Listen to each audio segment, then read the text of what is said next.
तेजस्वी यादव को कोई काम नहीं है। तेजस्वी यादव बेरोजगार हो गए। विधानसभा चलता है तो हाउस आते नहीं, सवाल उठाने के लिए हाउस आते नहीं, सरकार से पूछने के लिए हाउस नहीं आते हैं और जनता को बहकाते हैं, भड़काते हैं। मदरसा में सब कुछ ठीक ठाक नहीं चलता है।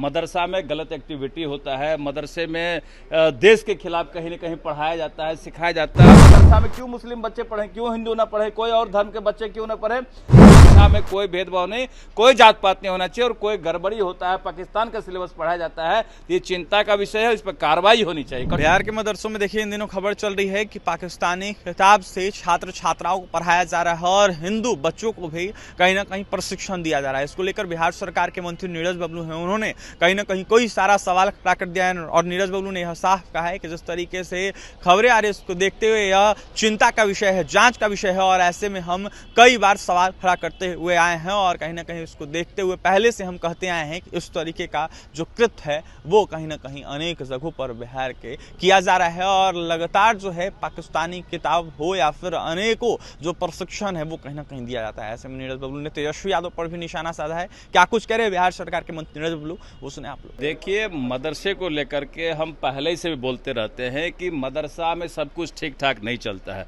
मदरसा में गलत एक्टिविटी होता है। मदरसे में देश के खिलाफ कहीं न कहीं पढ़ाया जाता है, सिखाया जाता है। मेरे सामने इस तरह की घटना घटी है, सुपौल की घटना है। हम इसके प्रूफ मतलब खुद है और हमारे पूर्व के मंत्री थे शाहिद अली खान साहब जो महरूम हो गए नहीं है, उनके सामने की घटना है। हमारे क्षेत्र में कैसे मदरसा में बच्चों को गलत शिक्षा दिया जाता है, कैसे देश के खिलाफ भड़काया जाता है, ये जांच का विषय है कि मदरसा में क्या हो रहा है। निश्चित रूप से जांच होना चाहिए और मदरसा में क्यों मुस्लिम बच्चे पढ़े, क्यों हिंदू ना पढ़े, कोई और धर्म के बच्चे क्यों ना पढ़े।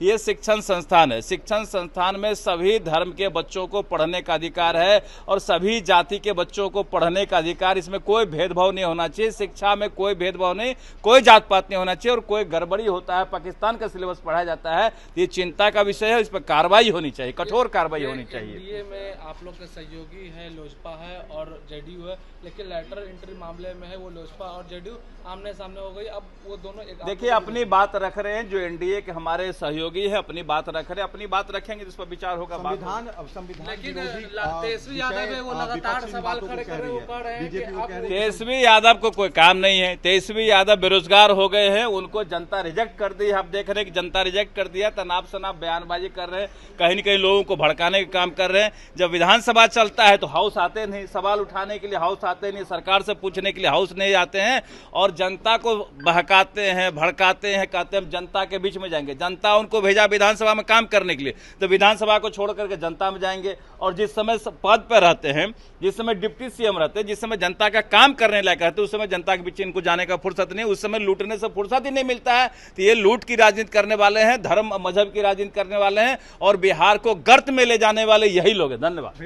तो आपने सुन लिया, नीरज बबलू ने यह साफ कहा है कि जिस तरीके से प्रशिक्षण दिया जा रहा है, जिस तरीके से पाकिस्तानी किताबों से पढ़ाया जा रहा है छात्र छात्राओं को, इसको देखते हुए यह चिंता का विषय है, यह जांच का विषय है और ऐसे में जो करवाया जा रहा है बिल्कुल उचित नहीं है। तेजस्वी यादव के सवाल खड़ा करने पर नीरज बबलू ने यह साफ कहा है कि वो खुद कहीं ना कहीं जो नेता प्रतिपक्ष का काम होता है वो नहीं करते हैं और भरमाने का लोगों को काम करते हैं और ऐसे में देखा जाए तो जब सत्ता में रहते हैं तो लोगों को लूटने का काम करते हैं। फिलहाल बिहार सरकार के स्वास्थ्य एवं अभियंत्रण मंत्री नीरज कुमार बबलू थे। क्या कुछ कहते हैं आपने सुना है और भी तमाम खबरों के लिए बने रहे हमारे साथ। पटना से सहयोगी विकास के साथ मैं अभिषेक।